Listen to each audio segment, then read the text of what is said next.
Okay. Boleh dengar suara saya? Boleh Ustaz, slide Boleh, pun clear. Okay, Alhamdulillah. Okay. Bismillahirrahmanirrahim. Alhamdulillah. Wassalatu wassalamu ala rasulillah wa ala alihi wa sahbihi wa man wala. Rabbi syarah li sadri wa yassir li amri wahlul 'uqdatam min lisani yafqahu qawli. Allahumma faqihna fid din wa 'allimna at-ta'wil. Allahumma inna nas'aluka 'ilman nafi'a wa rizqan thayyiba wa 'amalan mutaqabbala wa shifaa'an min kulli da'. Amma ba'd. Yang berusaha Prof. Dr. Haji Ismail Ahmad, Rektor UiTM Cawangan Johor, tuan-tuan dan puan-puan kaum muslimin dan muslimat yang dihormati sekalian.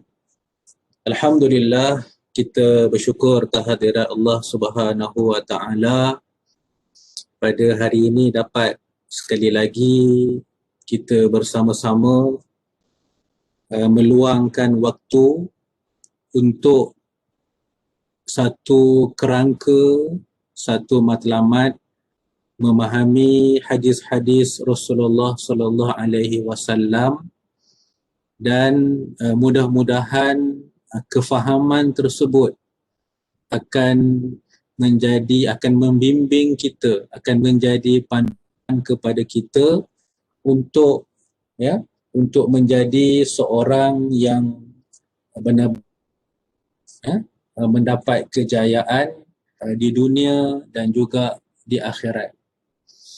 Alhamdulillah, pada pagi ini kita nak sambung perbincangan dalam kitab Tahdzibun Nufus fi Tartibid Durus. Kita masih lagi dalam tajuk mengenai larangan saling membenci, hasad dengki dan menyakiti sesama mukmin. Ya, ini amalan ataupun panduan yang perlu ada untuk kita berjaya. Ya, dan dianya bermula daripada hati. Ya, baik. So, dalam tajuk ini kita telah bincangkan pada kuliah-kuliah yang lepas mengenai ayat-ayat Al-Quran, dan pada minggu yang lepas kita bincangkan 3 hadis. Hadis yang pertama, ya,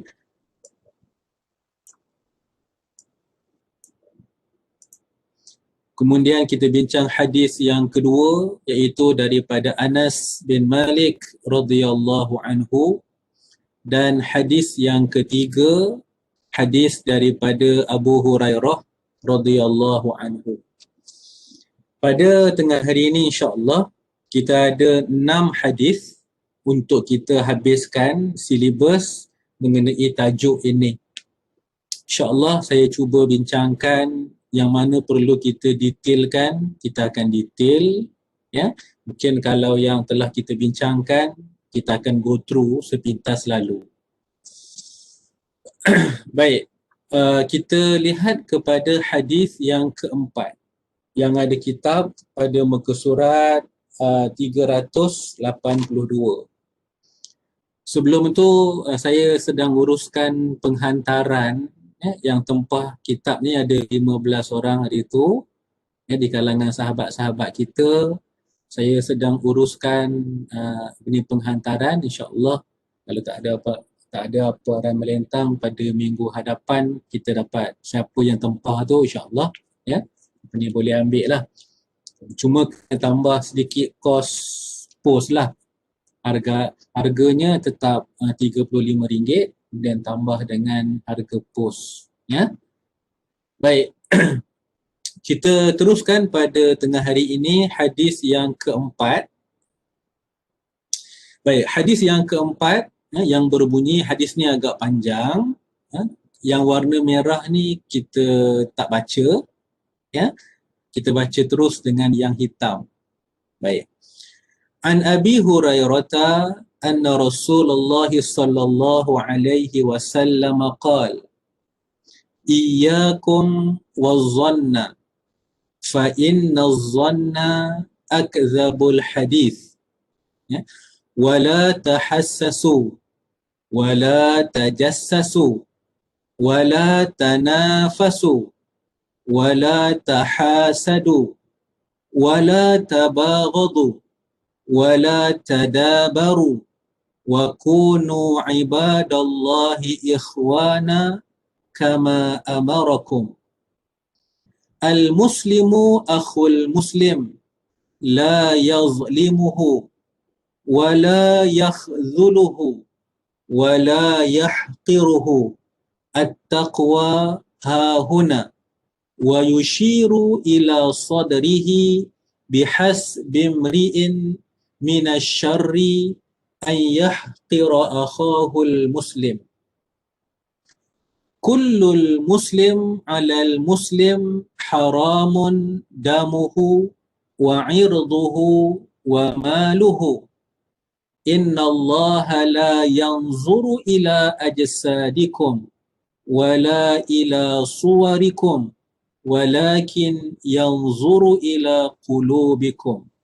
Hadis yang diriwayatkan oleh Imam Muslim. Baik. Kita lihat dari segi maksudnya. Maksudnya iaitu bahawa Rasulullah sallallahu alaihi wasallam bersabda, jauhilah prasangka buruk. Zon ni maksudnya iyyakum wazzon. Zon ni maksudnya berburuk sangka. Sesungguhnya prasangka buruk itu merupakan perkataan yang paling dusta. Ya, jadi zon ni dia ada dua.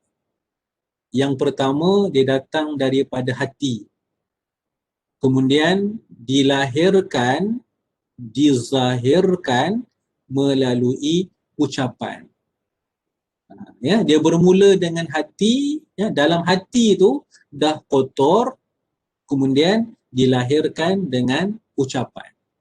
Maka Nabi kata, zon ini dia merupakan perkataan yang paling dusta. Baik, satu. Ya, okey, yang pertama Nabi larang umat Islam tak boleh ada zon, berburuk sangka. Okey. Janganlah kalian mendengar cakap-cakap orang, yakni pada perkara yang tidak benar. Itu yang kedua. Ya, disebut sebagai tahassasu. Mendengar cakap orang. Sebab tu dalam Islam diajar kita supaya ada tabayyun. Ya, ada sifat tabayyun. Apa sahaja yang orang cakap, especially kalau orang tu kita tak kenal dia, ataupun kalau kita kenal dia, dia ni memang orang yang kaki putar alam. Contohlah, orang yang memang suka, ya, bercakap dusta. Maka Islam sebut kena tabayyun. Jangan direct ambil. Dua. Ya. Yang ketiga disebut sebagai, ya, saling menyelidik. Selidik menyelidik untuk mencari kesalahan orang lain. Dia buat research dia nak tengok apa salah orang tu. Sepatutnya buat research ni nak cari benda yang baik, nak bagi idea baru, nak cari solution. Tapi dikatakan tajassus. Ya, tajassus ni maksudnya menyelidik, kaji, menyelongkar untuk nak cari salah orang. Yang ini juga biasanya bermula dengan hati. Ya, hati meresati. Bermula dengan hati. Kena muhasabah hati kita. Baik. Maka Nabi sebut lagi, ya, jangan saling bersaing dalam urusan keduniaan. Jangan saling bersaing dalam urusan keduniaan. Maksudnya nak menjatuhkan. Bersaing ni sehingga menjatuhkan orang lain. Yang ini pun banyak. Ini yang kalau kita nak kaitkan dengan integriti ni, inilah amalan-amalan yang kena tinggal. Kalau nak berjaya, sama ada individu ataupun organisasi nak berjaya, semua amalan ni kena make sure dihapuskan. Kalau terlampau tebal, kalau ibarat macam daki lah, macam kerak, kerak tu ataupun daki tu kalau terlampau tebal, kena kikis. Dan yang paling baik, hilangkan terus. Barulah individu akan berjaya dan organisasi akan berjaya. Baik. Maka apa lagi Nabi sebut? Saling membenci. Tak boleh saling membenci. Hasad dah. Wala tahasadu. Tak boleh berhasad. Dan juga saling berpaling. Saling berpaling. Maksudnya tak bertegur sapa antara satu sama lain. Wala tadabaru. Sepatutnya kita ni, umat Islam, kita ni kena bersaudara. Maksudnya kalau kita bertemu, kena bertegur sapa. Tapi kalau dia jadi macam magnet yang mempunyai dua kutub yang sama, bila dia bertemu, dia akan berpaling, itu tak baik. Dia jadi magnet yang kutubnya berbeza. Utara dengan selatan. Jadi dia bertemu, dia bersaudara, merapatkan hubungan persaudaraan. Jadi kalau kita tengok dekat sini, semua ni yang Nabi bagi tahu kita, minta supaya umat Islam, Nabi nasihatkan, tinggalkan amalan ini. Dalam aspek pekerjaan, kalau amalan ni berjaya kita tinggalkan, yakinlah, insya-Allah kerja kita akan berada dalam keadaan yang baik. Boleh buat kerja dengan senang hati. Nak pergi pejabat pun rasa seronok. Semua orang suka dengan kita. Baik. Maka Nabi sambung lagi. Jadilah para hamba Allah yang bersaudara sebagaimana yang Dia telah perintahkan kepada kalian. Seorang Muslim adalah saudara kepada Muslim yang lain. Dia tidak boleh menzaliminya, tidak boleh merendahkannya dan tidak boleh menghinanya. Ada 3 lagi konsep persaudaraan dalam Islam yang dikatakan konsep ukhuwah Islamiyah ataupun konsep ta'akhi. Ukhuwah Islamiyah kena ada 3 elemen, 3 dimensi. Apa dia? Yang pertama, tidak boleh zalim. Tak boleh zalim. Yang kedua, tidak boleh merendahkan. Dalam hadis disebut adalah yakhzuluhu, merendahkan seseorang. Ini kita dah bincang pada hadis yang sebelum ni. Dan yang ketiga, tidak boleh menghinanya. Yahqiruhu, tak boleh hina. Ini konsep persaudaraan. Maka Nabi sebut at-taqwa hahuna. Sifat takwa itu di sini. Maka baginda menunjukkan ke dadanya. Takwa ni duduk dalam hati. Maksudnya sifat-sifat yang kita sebutkan tadi tu, semua sifat tu dia bermula daripada hati. Sebab tu kalau kita tengok, ya, hati ni peranan dia sangat penting. Hati sangat-sangat penting. Kena sentiasa cari jalan untuk membersihkan hati. Kena buatlah program, ya, cari aktiviti untuk membersihkan hati. Dalam Islam, aktivitinya very clear. Dia yang Nabi sebut, ya, amalan Nabi tak kurang daripada satu hari 100 kali istighfar. Apa tujuannya? Bersihkan jiwa, bersihkan diri, bersihkan hati. Istighfar. Itu program yang kena ada dalam diri kita. Ya, yang Nabi tak pernah tinggal. Baik. Cukuplah seseorang itu dikatakan melakukan dosa apabila dia menghina saudara muslimnya.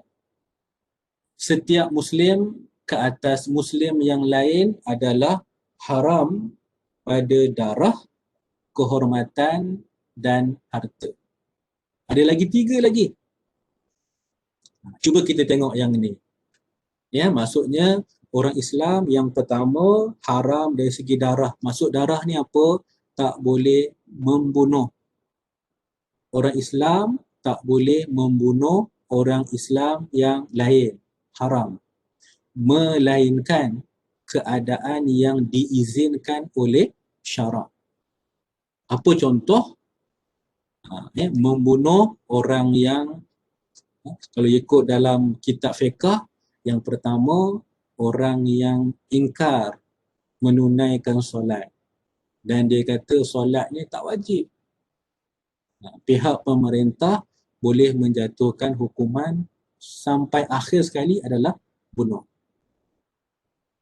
Sama juga orang yang murtad.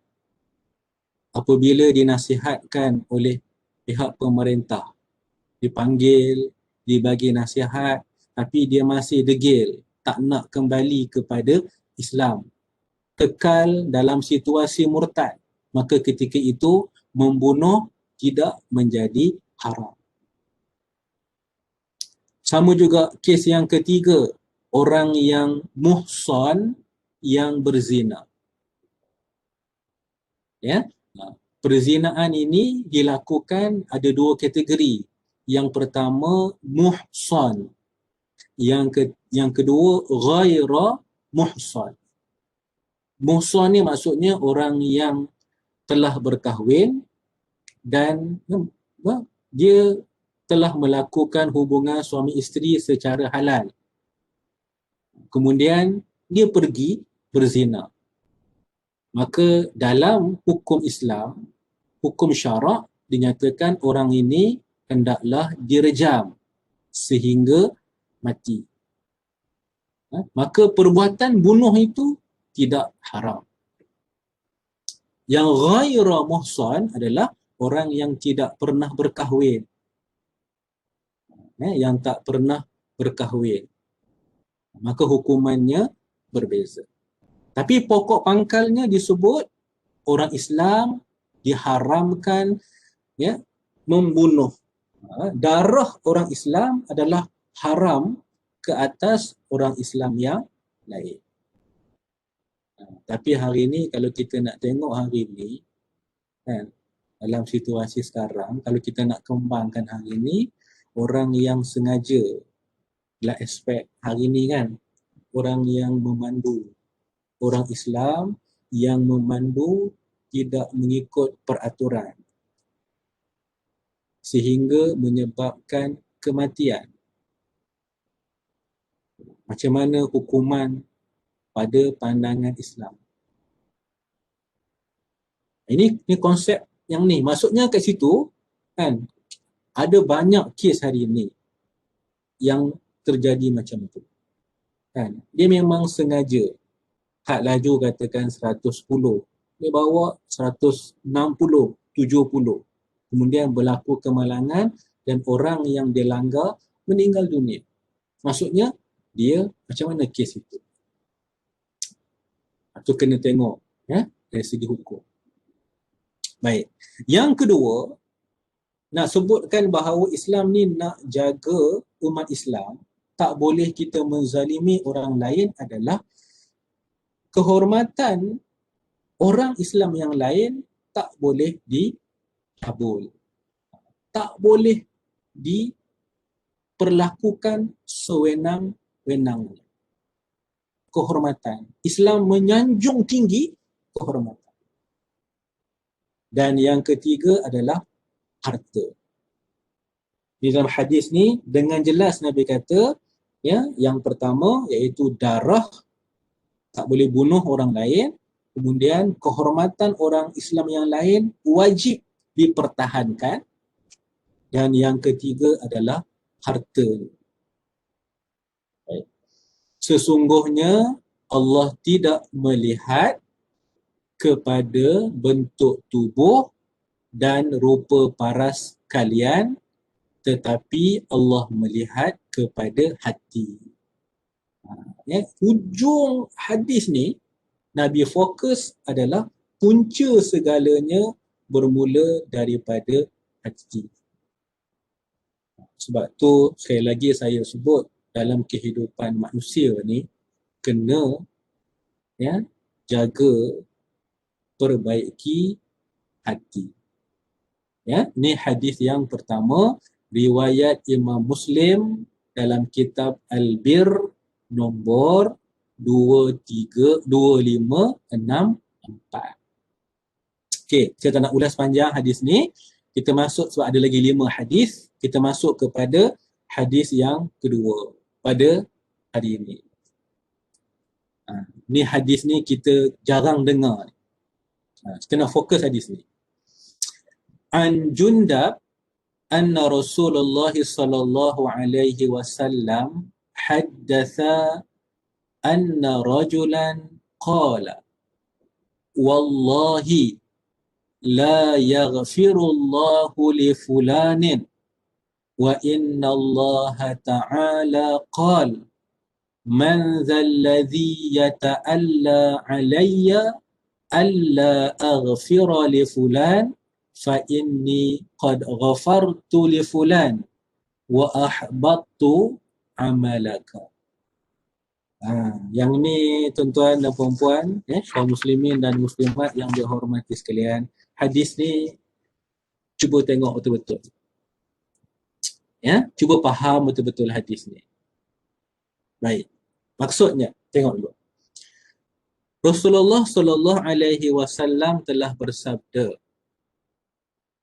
Jadi apa yang Nabi sebut ni kita kena pegang, yakin. Sebab Nabi tak bercakap melalui nafsu, tapi berdasarkan kepada wahyu Allah Subhanahu wa taala. Wa ma yantiqu 'anil hawa in huwa illa wahyun yuha. Baik, maka apa Nabi kata?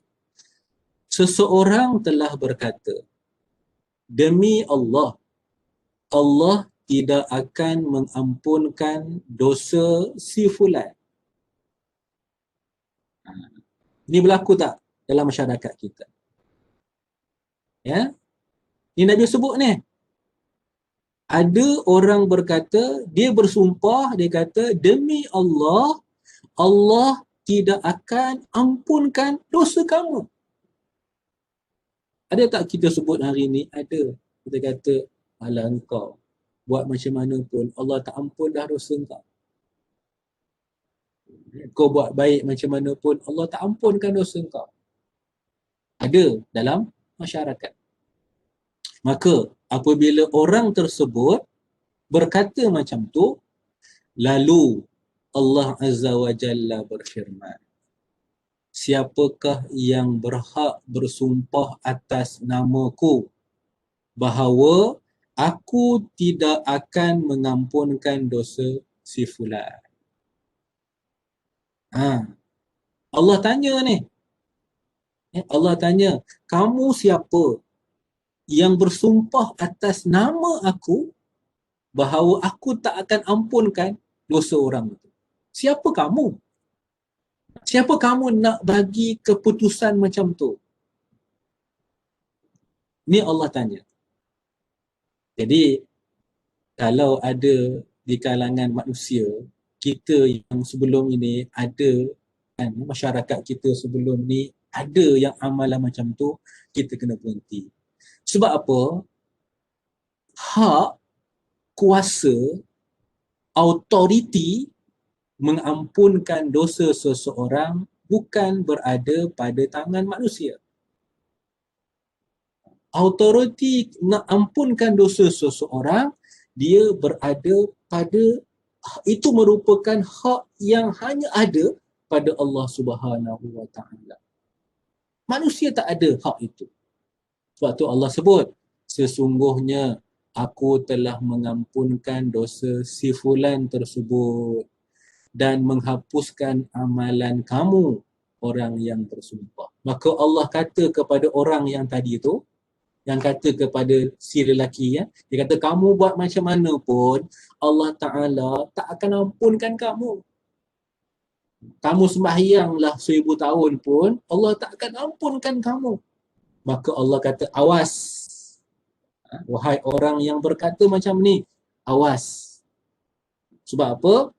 Sebab Allah kata aku ampunkan dosa orang tu, tapi amalan yang kamu buat, jadi amalan yang orang yang bercakap tadi, yang kata Allah ampunkan tu, amalan tu Allah kata, aku hapuskan. Aku tak ambil kira amalan kamu yang kamu buat baik. Sebab kamu telah bersumpah kata, aku tidak mengampunkan dosa orang itu. Jadi dekat sini, apa pengajarannya? Ya, apa pengajarannya? Pengajaran dia yang pertama adalah hadis ini menunjukkan betapa luasnya rahmat Allah dan keampunan Allah kepada hamba-Nya. Allah buka pintu yang sangat luas, ya, untuk Allah nak bagi rahmat dan Allah nak ampunkan. Satu. Yang kedua adalah hadis ini melarang manusia daripada menghina umat Islam yang lain.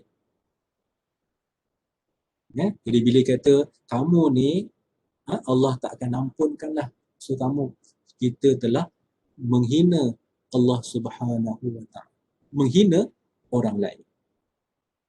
Pengajaran yang ketiga apa? Jangan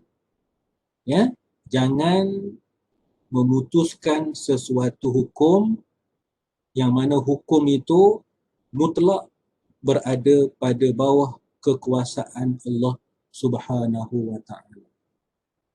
Bab mengampunkan dosa orang adalah kekuasaan mutlak Allah. Dia bukan kekuasaan manusia. Jadi jangan kita menetapkan hukum dalam persoalan itu. Sebab bila kita menetapkan hukum, maksudnya kita mempunyai adab, akhlak yang buruk kepada Allah Azza wa Jalla. Ya, yang ni hadis yang kedua. Sebab hari ni saya nampak hadis ni yang saya tekankan sangat sebab ada banyak kes, ya, banyak persoalan yang berkaitan dengan hadis ini. Baik. Ya, kita masuk kepada hadis yang ketiga ataupun hadis yang keenam. Ya, jadi yang dengar melalui Facebook, ya, boleh terus share kepada rakan-rakan, kepada grup yang lain untuk sama-sama kita mendapat manfaat. Boleh share seramai yang mungkin. Cuma hari tu pada last week ada yang kata tak berapa jelas suara Facebook. Itu saya tak pandai lah dalam bab technical. Mungkin kita boleh adjust lah. Ya. Baik. Kita tengok hadis yang keenam. Hadis yang keenam, ya, Imam Al-Bukhari dan Imam Muslim telah meriwayatkan daripada Ibnu Mas'ud radhiyallahu anhu. Ya, yang berbunyi an Abdullah radhiyallahu anhu qala an-nabiy sallallahu alaihi wasallam idza kuntum thalathatan, huruf tha, bukan huruf sin, huruf tha. Idza kuntum thalathatan fala yatanaja rajulani dunal akhar hatta takhtalitu bin nasi ajla an yuhzinahu. Yang ni pun ramai. Apa yang Nabi bagi nasihat ni pun banyak berlaku. Ya? Baik. Hadis ini telah diriwayatkan daripada Abdullah an Abdillah. Baik. Abdullah dekat sini, ya, bila kita rujuk kepada kitab syarah hadis, ya, antaranya Fathul Bari, ya, disebutkan bahawa Abdullah dekat sini merujuk kepada Abdullah bin Mas'ud. Baik. Jadi pada hari ini, seperti yang saya sebut dalam kuliah-kuliah yang sebelum ni, kita setiap kali kuliah, kita nak cuba kenal, kita ceritakan tentang seorang sahabat yang meriwayatkan hadis. Ya, jadi pada hari ini, kita bincang Abdullah bin Mas'ud. Kuliah yang lepas, Abdullah bin Amru bin Al-As. Okay, hari ini kita ambil sedikit Abdullah bin Mas'ud. Baik. Tuan-tuan dan puan-puan yang dihormati sekalian, kena kenal sahabat, ya. Tanggungjawab kita kena kenal sahabat. Baik. Abdullah bin Mas'ud ya, yang dinyatakan oleh para ulama, dia ni adalah seorang yang berbadan kecil dan kurus. Ya. Imam At-Tabrani menyatakan Ibnu Mas'ud ni, ya, kalau dia punya ketinggian dia sama dengan orang sahabat yang lain ketika mana sahabat lain duduk.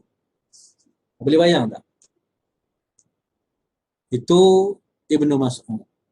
Dia punya ketinggian dia, sahabat lain duduk dan dia berdiri, itulah ketinggian. Ya, dan Abdullah bin Mas'ud ini dia mempunyai betis yang kecil, tapi otaknya pintar.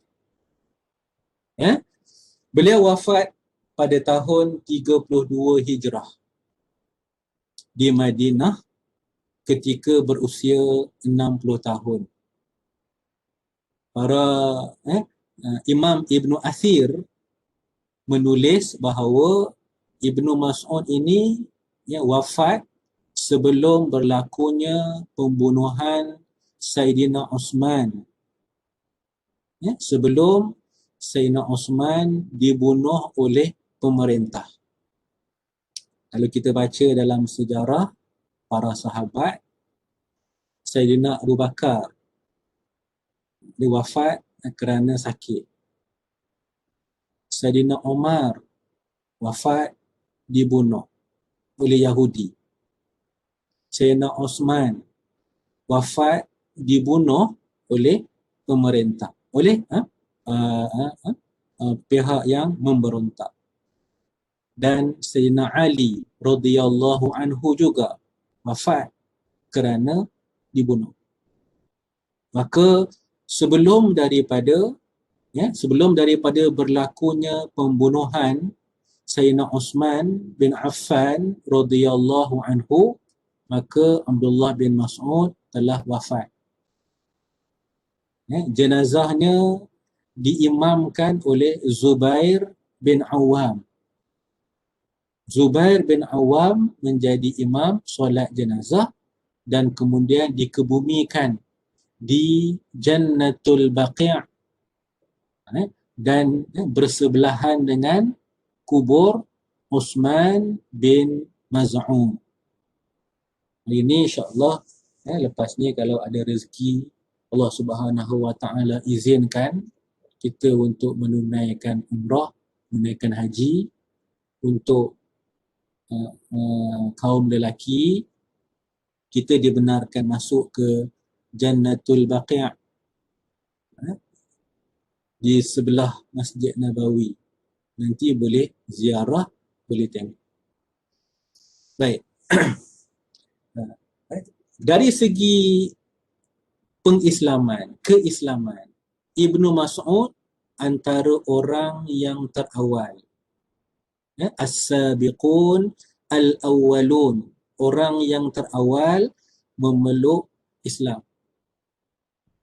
Ya, dan Ibnu Athir menyatakan bahawa Ibnu Mas'ud ini dia masuk Islam bersama-sama dengan Sa'id bin Zaid dan isteri kepada Sa'id bin Zaid iaitu Fatimah binti Al-Khattab, adik kepada Sayyidina Umar, Fatimah. Maka dia masuk sekali. Ya. Baik. Ada satu riwayat yang menceritakan tentang pengislaman Ibnu Mas'ud. Dan dia diceritakan oleh Abdul Rahman. Siapa Abdul Rahman? Anak kepada Ibnu Mas'ud. Dia cerita, dia kata ayahnya Ibnu Mas'ud pernah berkata. Ni riwayat Al-Hakim. Baik. Apa kata Ibnu Mas'ud? Dia kata, aku mendapati yang aku merupakan orang yang keenam sebagai Muslim di bumi ini. Ini Ibnu Mas'ud, dia cerita diri dia adalah orang yang keenam menyahut seruan dakwah Rasulullah. Allahu Akbar. Orang yang keenam. Itu sebut as-sabiqun al-awwalun, orang yang awal-awal. Dan kata dia lagi, orang yang pertama membaca Al-Quran dengan kuat di Mekah. Di Mekah, orang yang pertama membaca Al-Quran dengan suara yang jahar, suara yang lantang, yang kuat adalah Abdullah bin Mas'ud. Dan dia kata, aku berhijrah sebanyak 2 kali. Maksudnya, hijrah yang pertama ke Habsyah dan hijrah yang kedua ke Madinah. Dan kata dia lagi, aku bersama-sama Rasulullah semasa peristiwa pertukaran qiblat yang berlaku di Masjid Qiblatain. Dia ada. Dan dia kata, aku bersama-sama dengan Rasulullah sallallahu alaihi wasallam di dalam peperangan Badar, peperangan Uhud, peperangan Khandaq dan Bai'atul Ridwan. Ini kenyataan yang disebutkan oleh Ibnu Mas'ud. Baik, saya nak fokus pada tengah hari ini tentang Ibnu Mas'ud ini. 4 kepakaran Ibnu Mas'ud yang diiktiraf oleh Rasulullah sallallahu alaihi wasallam dalam bidang Al-Quran. Ya, 4 kepakaran Ibnu Mas'ud yang Nabi bagi pengiktirafan dalam bidang Al-Quran. Yang pertama, iaitu Nabi sallallahu alaihi wasallam suka mendengar bacaan Al-Quran daripada beliau. Hadis ini kalau nak rujuk boleh tengok dalam Sahih Al-Bukhari yang mana Nabi sallallahu alaihi wasallam meminta supaya Ibnu Mas'ud membacakan Al-Quran kepada baginda. Sebab Nabi suka kepada bacaan Ibnu Mas'ud. Ini satu pengiktirafan.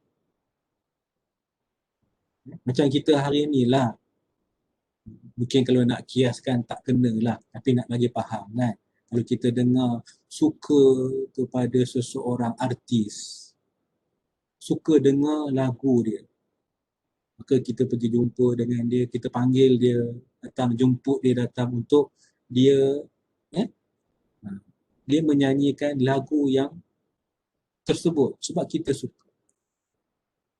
Ya, tu kalau nak tengok satu perbandingan. Tapi tak kenalah dia punya perbandingan itu. Satu.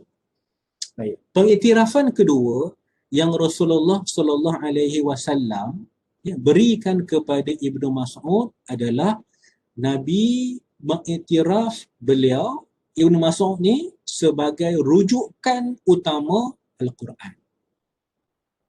Kalau nak kaji, nak rujuk, nak faham Al-Quran, faham bacaan Quran, maka rujuk dengan Ibnu Mas'ud.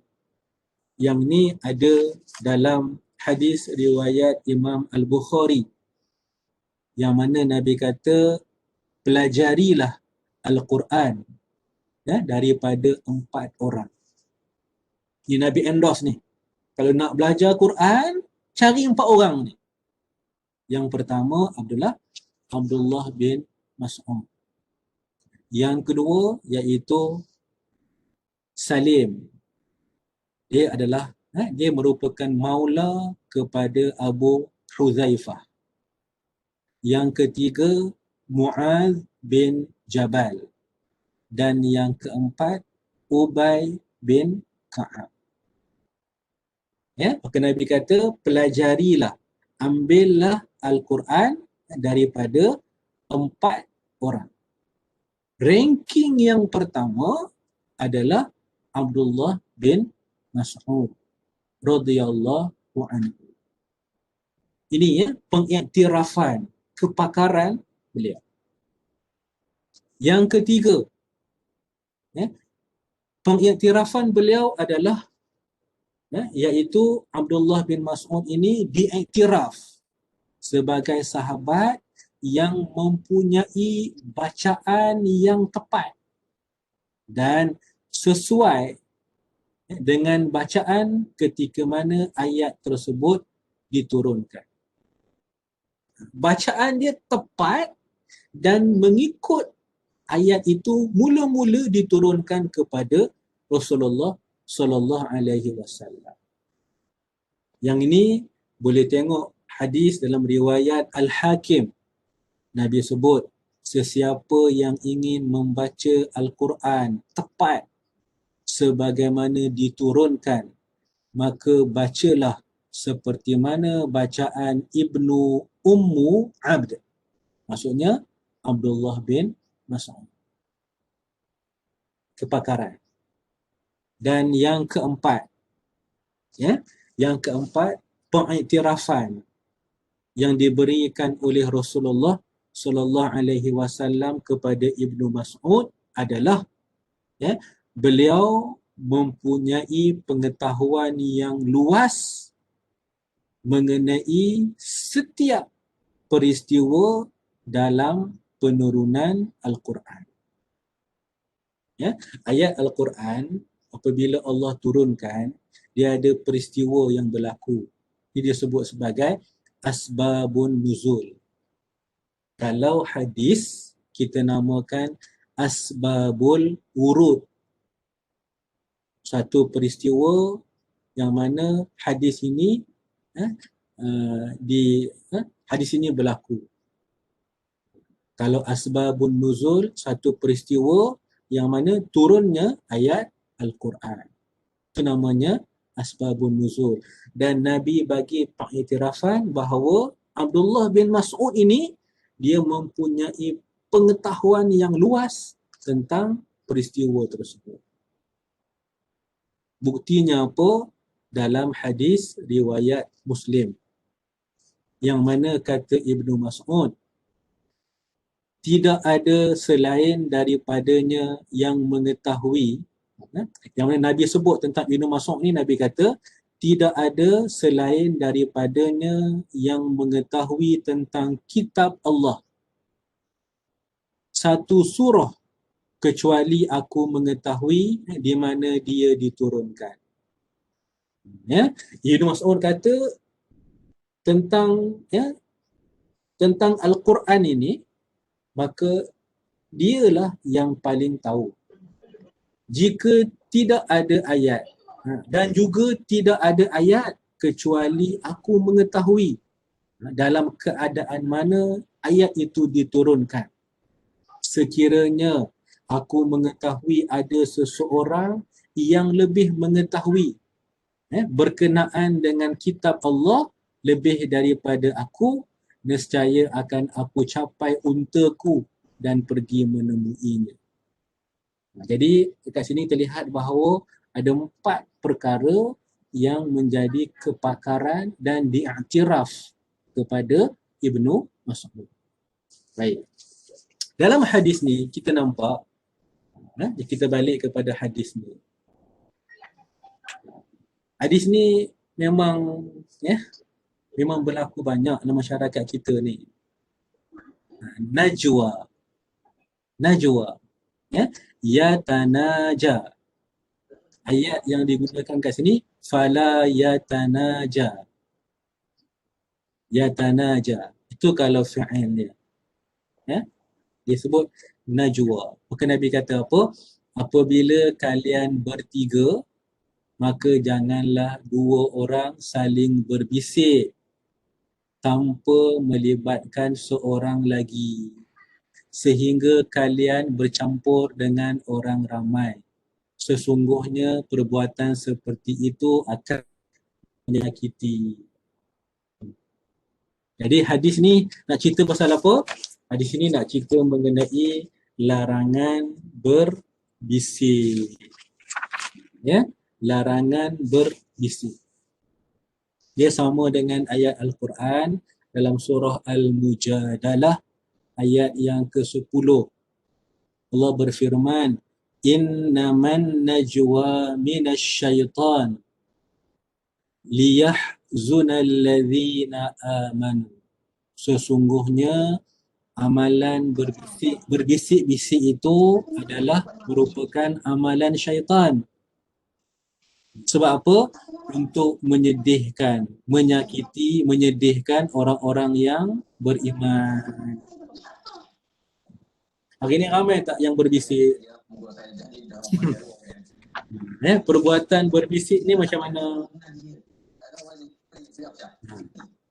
Ya, perbuatan berbisik dia sebut sebagai at-tanaji. At-tanaji ataupun an-najwa. Dia bercakap dan cakap dia tu nak rahsiakan. Baik. Saya nak bagi konsep ni. Ini antara adab ya. Okey, so apakah yang dikatakan dengan at-tanaji ataupun an-najwa ni? Okay. Dia ada 2 keadaan. Ya, at-tanaji ataupun an-najwa ni berbisik ni ada 2 keadaan. Cuba kita tengok. Okey, yang pertama adalah situasi yang pertama, duduk dalam satu kumpulan dan kumpulan tu mesti lebih daripada 2 orang. Kalau 2 orang dekat satu kumpulan, satu perkumpulan ada 2 orang saja saling berbisik, itu tak ada masalah. Yang ni yang lebih daripada 2 orang. Kita ambil contoh, ada 3 orang. 2 orang ni berbisik, maka tinggallah seorang ni terkontang-kanting. Itu yang dikatakan at-tanaji ataupun an-najwa. 2 orang ni bercakap secara perlahan-lahan, tak nak bagi orang yang ketiga ni dengar. Situasi 3 orang. Baik. Kalau situasi lebih berlaku tak? Jawapannya boleh. Kita ambil contoh. Dalam 5 orang. Ini geng, orang contohnya. Dia kalau membawang dia tak bisik. Dia kalau makcik bawang biasa dia cakap kuat-kuat kan.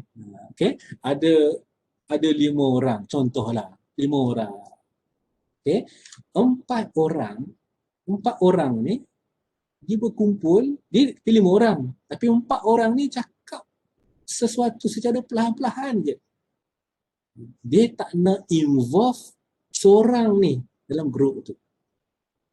Itu namanya at-tanaji ataupun an-najwa. Satu. Okey. Dalam satu lagi kes, saya rujuk kepada perbincangan para ulama. Para ulama sebut termasuk juga dengan at-tanaji, an-najwa ni adalah kita berkumpul. Contohnya lah, kita berkumpul ada 6 orang. Kan? Kemudian di kalangan 6 orang tu ada 5 orang. Kan? 5 orang kita faham satu bahasa, contohnya kita geng Jawa. Ni minta maaf dah orang Jawa. Kan? Ni cuma contoh je. Okay, yang 5 orang ni dia cakap bahasa dia dan ada seorang hamba Allah yang ke-6 ni tak faham. Mungkin yang ke-6 ni kata entah aku kena kutuk ke apa ke. Kan? Menyedihkan dia. Itu juga termasuk dalam at-tanaji ataupun an-najwa. Bercakap dalam kumpulan kita satu bahasa yang hanya geng kita je faham, seorang lagi tu dia tak faham. Jadi kalau kita kena hati-hatilah dalam kes ni. Kan? Sebab mungkin orang tu nanti dia terasa hati dalam isu ini. Ya, kena tengok dalam persoalan ini. Baik. Maka apakah panduan kalau nak berbisik juga? Okay, kalau nak bercakap juga, kita nak involve orang yang seorang ni hamba Allah ni. Sebagai contohlah, kita ada 5 orang, kita nak bercakap dengan 4 orang je. Yang seorang ni kita tak nak involve dia. Maka apa panduan dia? Apa adab dia? Boleh, tak ada masalah. Tapi kena ada panduan. Maka para ulama kata dia punya panduan dia macam ni. Yang pertama adalah minta izin. Kalau kita tak nak involve orang yang seorang ni, kita minta izin dengan dia. Sekejap saya nak cakap dengan 4 orang ni. Okey, satu. Betul. Yang kedua adalah ataupun yang kedua, tunggu supaya ada orang lain yang boleh bersembang dengan orang yang seorang tu. Jadi dia tak rasa macam keresumbang seorang-seorang dia. Ada orang yang lain yang boleh sembang dengan dia, kemudian kita boleh.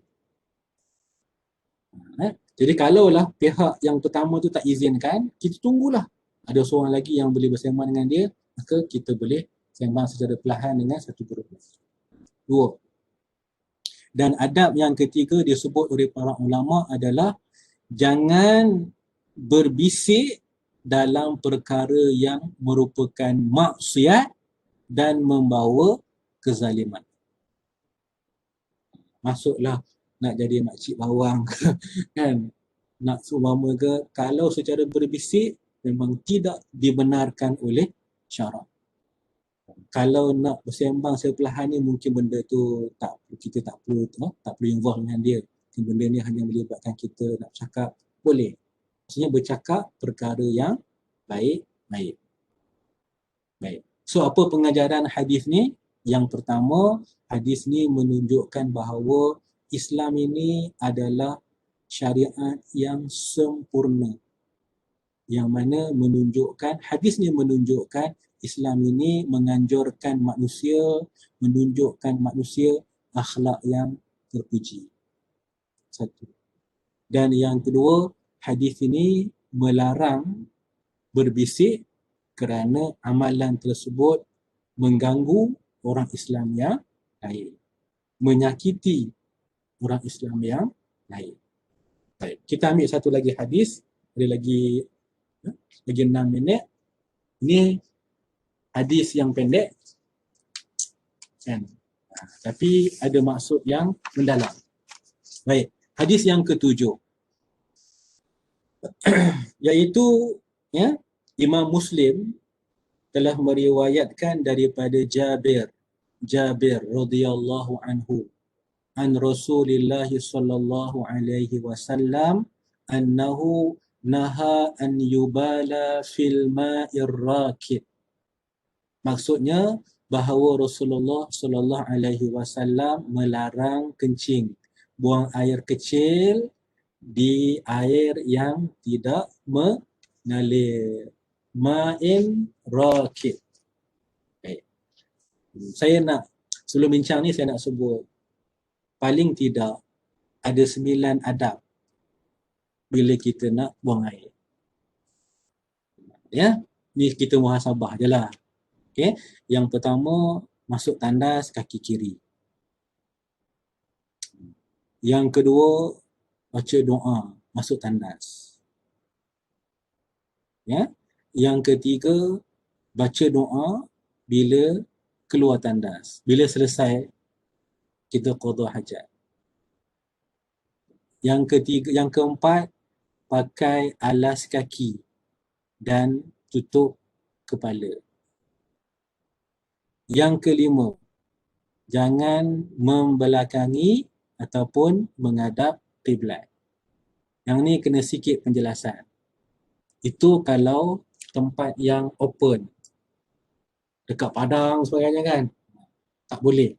Tapi kalau dalam bangunan yang ada dinding sebagainya, yang tu dibenarkan. Jangan pula bila sebut macam ni, rumah kita balik rumah tengok nanti dia punya tandas menghadap kiblat. Roboh tandas tu. Itu tak boleh buat apa dah. Kan? Yang ni sebab tu kan, kita dalam aspek ni kita tengok ada dalam konsep pembinaan ni nak jadi arkitek sebagainya ni kena tengok macam mana pandangan Islam. Tapi kalau para ulama dah bincang dalam isu ni, dia kata kalau dalam bangunan maka tandas menghadap ke arah kiblat ataupun membelakangkan kiblat itu dibenarkan. Bilik ni open. Okay. Yang keenam, hadis ni tak boleh buang air di tempat yang tenang, air yang tidak mengalir. Kenapa? Sebab apa amalan ni dilarang? Okay. Yang pertama, dia boleh menyebarkan najis, menimbulkan penyakit. Satu. Dia tak mengalir, kan? Dia boleh bawa penyakit. Dan yang kedua, boleh memudaratkan orang lain apabila orang lain menggunakan air tersebut. Itu dari segi yang dibahaskan oleh ulama fiqh. Saya nak tambah penambahan satu. Okay? Dari segi perubatan Islam. Tempat yang mana air tidak mengalir kadang-kadang menjadi tempat tinggal kepada makhluk halus. Ya. Maka kalau kita buang air dekat situ, dibimbangi kita menyakiti mereka. Itu yang bila balik tu kan, bengkak aje. Balik tu bengkak aje. Ataupun balik tu memang kena penyakit, boleh gatal-gatal aje. Wallahu a'lam. Okay. Dari segi fiqh dia sebut dua je lah. Tapi yang ketiga tu aspek perubatan Islam. Tempat-tempat tu menjadi tempat yang didiami, tempat yang makhluk lain ni mungkin dia main dekat situ sebagainya, kita tak nampak. Kita risau menyakiti mereka. Baik. Kemudian yang ketujuh, apa lagi adab yang ketujuh? Tidak boleh buang air pada laluan. Laluan ataupun tempat teduhan. Ini ada hadis yang ke-8 lepas ni. Yang ke-8, antara adabnya semasa buang air tak boleh bercakap-cakap. Dan yang ke-9, bila masuk ke tandas untuk buang air sebagainya ni, jangan bawa sesuatu yang mulia. Contohnya kita pakai baju yang ada tulisan yang ayat Quran ataupun bawa sebagainya. Okey, mengenai isu masuk tandas bawa handphone, yang tu telah diberikan fatwa. Kalau kita baca dalam Ini fatwa yang dikeluarkan oleh pejabat mufti dari kerajaan Brunei Darussalam. Dia kata kalau terpaksa bawa juga, handphone ni kalau tinggal dekat luar, kita keluar tandas, dia berjalan. Beli pula iPhone, harga 4,000, handphone jalan. Habislah. Maka dalam konsep fatwa dibenarkan, dia kata sebelum masuk tu kena offkan handphone. Itu ada dibincangkan lah dari segi fatwa. Ya, baik. Maka dalam hadis ni, di antara kesimpulannya adalah hadis ini menunjukkan bahawa syariat Islam mengambil berat mengenai kebersihan. Satu, dan syariat Islam mengambil berat menyuruh manusia supaya menjauhi perkara yang dapat menimbulkan mudarat. Itu hadis yang ke-7. Kita tak sempat nak bincang hadis yang ke-8 dengan ke-9. InsyaAllah kita bincang dalam siri yang akan datang. Okey, saya tengok komen kalau ada lah. Okey, tak ada soalan. Okey, di bahagian komen. Okey. So alhamdulillah pada hari ini kita ada 94 yang join dalam kita punya Webex ini. Jadi mudah-mudahan insya-Allah kita dapat sedikit manfaat, dapat pengetahuan, panduan yang berdasarkan kepada hadis-hadis Nabi sallallahu alaihi wasallam. Saya rasa itu sahaja untuk tengah hari ini. InsyaAllah kita sambung hadis yang ke-8, ke-9 dan juga tajuk yang baru, kelebihan kefakiran dan kemiskinan orang Islam. Ini nak kena faham betul-betul ni di sini. InsyaAllah kita sambung dalam kuliah yang akan datang. Saya mohon maaf kalau ada terkasar bahasa sebagainya. Itu kelemahan saya. Dan yang penting ambillah perkara-perkara baik yang kita bincangkan pada tengah hari ini. Aqulu qawli hadza wa astaghfirullahal azim li wa lakum. Wassalamualaikum warahmatullahi wabarakatuh. Kita tangguhkan dengan bacaan tasbih kafarah dan suratul asr.